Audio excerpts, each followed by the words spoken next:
ইমামে হাসান হোসেন হুজুরের তুলনার কোনো মানুষ তো হতে পারে না, হতে পারে? এ নওজওয়ানেরা, হযরত ইমামে হোসেন, হযরত ইমামে হাসান আল্লাহ পাক জিনাদেরকে এত ভালোবাসতেন, এত পিয়ার করতেন। হযরত খাতুনে জান্নাত যখন ঘুমিয়ে পড়তেন বা নামাজে দাঁড়িয়ে দাঁড়িয়ে নামাজ পড়তে থাকতেন, হাসান হোসেন যখনই কেঁদে উঠতো, আল্লাহ পাক সঙ্গে সঙ্গে জিবরাইল আলাইহিস সালামকে পাঠিয়ে দিত, ও হযরত জিবরাইল দুনিয়া জমিনে যায়, আমার হাসান হোসেন তারা কাঁদে, এদিকে খাতুনে জান্নাত নামাজের মধ্যে দাঁড়িয়ে রয়েছে। ও জিবরাইল হাসান হোসেনকে গিয়ে আপনারা সান্ত্বনা দেন। এ যুবকেরা, তরুণেরা, বাপেরা, সেই ইমামে হাসান হোসেন এজিদের বিরোধী করেছিল, এজিদের অন্যায়ের বিরুদ্ধে বলেছিল, এজিদের সন্ত্রাসীর বিরুদ্ধে বলেছিল, এজিদের জুলুমের বিরুদ্ধে বলেছিল। এ যুবকেরা, আল্লাহ নবী, নূহ নবী, দয়া নবী যে ইমামে হাসান হোসেনকে এই ঘোষণা দিয়েছে, ছোটবেলাতেই নবী আমার জানিয়ে দিয়েছে, ইমামে হাসান হোসেন হলো আল্লাহ পাকের জান্নাতি যুবকদের সর্দার।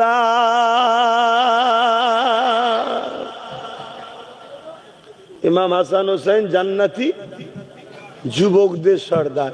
জান্নাতে কোনো বুড়ো যাবে?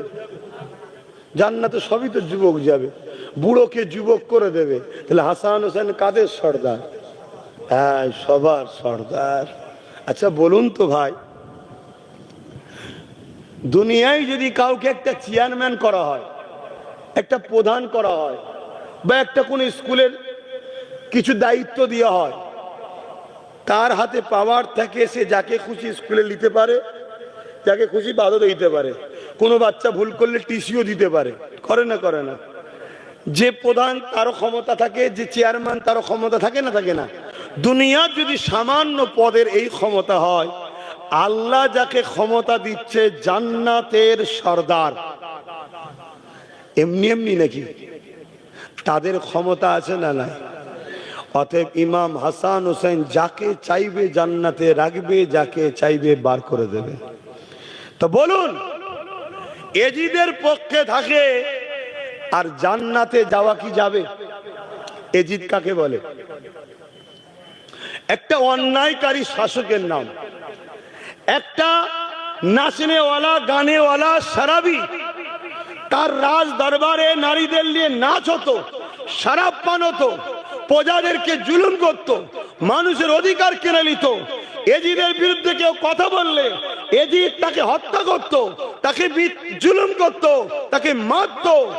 এইরকম একটা ভয়ঙ্কর অত্যাচারী শাসকের নাম হলো এজিদ। শুনছেন? আর ইমাম হোসেন কার নাম? গরিবের পক্ষে, ইনসাফের পক্ষে, মানবতার পক্ষে, ন্যায়ের পক্ষে, সত্যের পক্ষে, মজলুমের পক্ষে, নানা দিনকে বাঁচাবার পক্ষে। জোরে বলুন সুবহানাল্লাহ। কারবালা কি সেদিনই শুরু সেদিনই শেষ?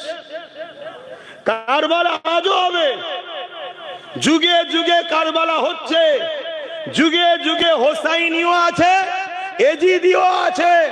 তোমরা কোন দিকে? জোরে বলো। হোসাইনি কখনো জালিম হতে পারে না, হোসাইনি কখনো চরিত্রহীন হতে পারে না, হোসাইনি কখনো গরিবদের লুটতে পারে না, হোসাইনি কখনো শরাবি হতে পারে না, হোসাইনি কখনো মানুষের উপর অত্যাচার করতে পারে না। হোসাইনি তো জুলুমকে মিটাবার নাম, অত্যাচারকে মিটাবার নাম, ন্যায়কে প্রতিষ্ঠিত করার নাম। তোমরা যদি বলো আমরা হোসাইনি, তাহলে তোমাদের ঘরে বুকের তাজা খুন দিয়ে হলো অন্যায়কে মিটাতে হবে, জুলুমকে মিটাতে হবে, নারীর অধিকার দিতে হবে, মানুষের মর্যাদা দিতে হবে, এতিমের অধিকার দিতে হবে। এক কথায় আজকের এজিদিদের বিরুদ্ধে তোমাকেও লড়াই করতে হবে, তবেই তো তুমি হোসাইনি। আর না হয় মুখে দাবি করে লাভ নাই। শুনছেন তো নাকি? আমি দুটো হোসাইন হুজুরের ওয়াকিয়া বলে চলে যেতে পারতাম, আমার কোনো দুশ্মন হতো না। উপরন্তু আজকের এজিদরাও বলতো ঠিক আছে, আব্বাস সিদ্দিকী আসলে আমাদের আপত্তি নাই। শুনছো তো নাকি? কিন্তু বাপ, আমিও দাবি করি আমি হোসাইনি, আমিও দাবি করি আমি আব্বাস হোসাইনি। আর আমি যদি অন্যায়ের সঙ্গে হাত মিলাই, সামান্য একটা গাড়ির জন্য, সামান্য একটা বুলু আলো জ্বলবে, সামান্য সামনে দুটো পুলিশ ভ্যান, পিছনে দুটো পুলিশ ভ্যান, কিছু টাকা পাবো, 3000 টাকা মাইনে, 1000 টাকা ভাতা, কিছু তেরপল, চাল, আলু, পেঁয়াজ। শুনছো তো নাকি? তাহলে কিসের হোসাইনি আমি? আরে বড় দুঃখ এ সমাজের উলামারা, আলেমরা, পীর পীরজাদারা শুধু ফোন করে বলে দিচ্ছে একটা ফরচুনার পাঠিয়ে দাও, আমি আছি, একটু মাথায় আলোটা লাগালে আর একটু ভালো হয়। আজকের এজিদ গুলো দেখছে দালাল তো ভালোই পেয়েছি রে, অল্প পয়সায় কাজ মিটছে। দালাল পীর, দালাল পীরজাদা, দালাল মুফতি, দালাল মাওলানা, দালাল ইমাম, যারা আমার নবীর দিনটাকে ধ্বংস করছে, এই যুব সমাজের ভবিষ্যৎকে ধ্বংস করছে, এই বাচ্চাগুলোর ভবিষ্যৎকে ধ্বংস করছে। এই সমাজ আজকে ধ্বংস হয়ে যাচ্ছে। আজকে এই দালাল পীর পীরজাদা মুফতি মাওলানার মুখে কোনো কথা নাই। এরাও বলে আমরা হোসাইনি, বললে হবে না। হোসাইনির কাজ হলো এজিদিদের বিরুদ্ধে কথা বলা। তাতে যদি ধর থেকে করলে আবার যাই যাবে। কারবালা হয়েছে, কারবালার আখেরি মাঠ বাকি আছে। লড়াই তো যুগে যুগে হচ্ছে। আখেরি মাঠে ইমাম মেহেদীর নেতৃত্বে হোসাইনি তো ফতে হবে। জোরে বলুন সুবহানাল্লাহ, আরো জোরে বলুন সুবহানাল্লাহ।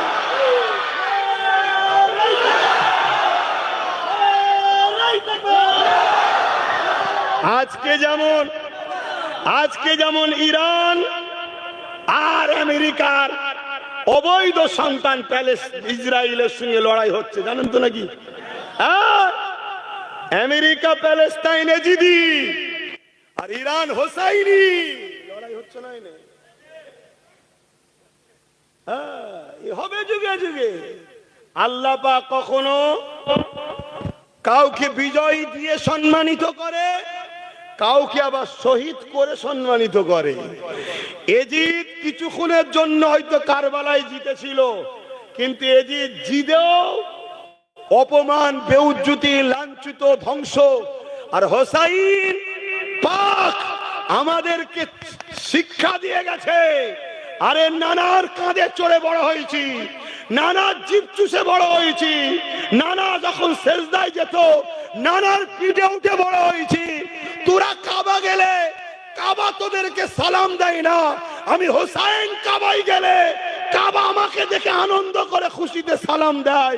আমি সেই হোসাইন গর্দানকে দিয়ে দিয়েছি, জালিমদের সঙ্গে হাত মিলাইনি। তুমি জেলার সাহেবই হও না কেন, অন্যায়ের সঙ্গে হাত মিটিয়ে তুমি কখনো হোসাইনি হতে পারো না, পারো না, পারো না।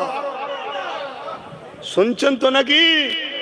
হ্যাঁ, তুমি ডবল হজ করতে পারো, প্রতি বছরে হজ করতে পারো, নামাজি হতে পারো, রোজাদার হতে পারো, মুফাসসিরে কোরআন হতে পারো, মাদ্রাসা বানাতে পারো, মসজিদ বানাতে পারো, বড় আল্লামা, বড় পীর হতে পারো, বড় জুব্বাও থাকলে থাকতে পারে, বড় পীরজাদা হতেও পারো।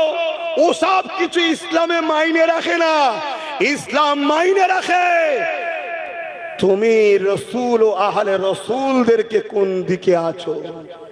শুনছেন তো নাকি? ইমান, ইমান। আজ আমার নবীর দিনটাকে ধ্বংস করে দেওয়া হচ্ছে। আমাদের কারো কোনো হুঁশ আছে? সমাজ যদি নেশা যুক্ত হয় তার মানে ইসলাম শেষ। সমাজে যদি রেপ বাড়ে তার মানে ইসলাম নেই। সমাজে যদি খুন বাড়ে ইসলাম নেই। সমাজে যদি অত্যাচার বাড়ে ইসলাম নেই। দয়ার নবী অত্যাচারকে বন্ধ করেছে নিজের রক্ত। তুমি উম্মত দাবি করে অন্যায়ের সঙ্গে হাত মিলাও কি করে?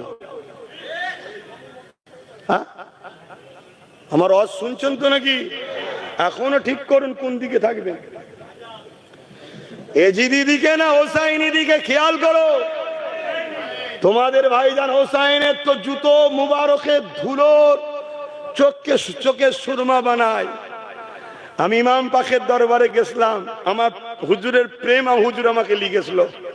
আমি ইমাম হোসাইন হুজুরের দরবারের কাছে গেছি, হুজুর আমি জানি না আপনার মতো আমি মানে আপনার নকশা কদমে তো চলছি, কিন্তু আমারও কপালে ওই দরজা পাবো কিনা যে দরজা আল্লাহ আপনাকে দিয়েছে, শহীদ, তাই তো নাকি? এবং শহীদ আজম সব থেকে বড় শহীদ। তবে হুজুর দোয়া করেন হকের উপরে থেকেই যেন মরণটা হয়, বলুন আল্লাহুম্মা আমিন। হ্যাঁ রে বাবা রে, মরবো আব্বাস সিদ্দিকী। আমার যদি মরণ আজকেই থাকে, তোমাদের মল্লিকপুরে আজ কি হবে?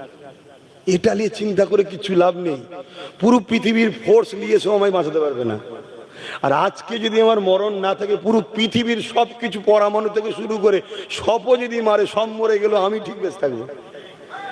এই ইমানটা এই বিশ্বাসটা না বলে ইমান, এইভাবে আল্লাহর উপর ভরসা করতে হয়। তাহলে যিনি মুখ দিয়েছে তিনি খাওয়াবে। কিছুদিন হয়তো একটু পরীক্ষা নিচ্ছে। গুটি কত জলসা যখন প্রথম কাটছিল, মন খুব খারাপ, এই জলসাগুলো কেটে যাচ্ছে হক কথা বলার জন্য। শুনছেন তো নাকি? যদি পাস স্লিপ হয়ে যেত, যে দরকার নেই, আমি ফোনটা করি, আমায় বেশি কিছু করতে হবে না, আমার ওই সামনে 4টে গাড়ি পিছনে 4টে গাড়ি দেবে, লাল আলো দিলেই হয়ে যাবে, ব্যাস এজিদ হয়ে গেলাম। কি না, আল্লাহ আমায় বাঁচিয়েছে। কে বাঁচিয়েছে? সব সময় আল্লাহর কাছে সাহায্য চল্লা, আমি যেন লোভে না পড়ে যাই, ধ্বংস না হয়ে যায়। খোদা তোমার পরীক্ষায় ধৈর্যের সাথে যেন কামিয়াবি হতে পারি, এই দুয়াটা চাইবে কার কাছে? আল্লাহ। পরীক্ষা তো তুমিই নেবে, আর পাসও আল্লাহ তোমাকেই করাতে হবে, তোমার কাছেই সাহায্য চাইছি। কেন? আমরা দুর্বল। আহা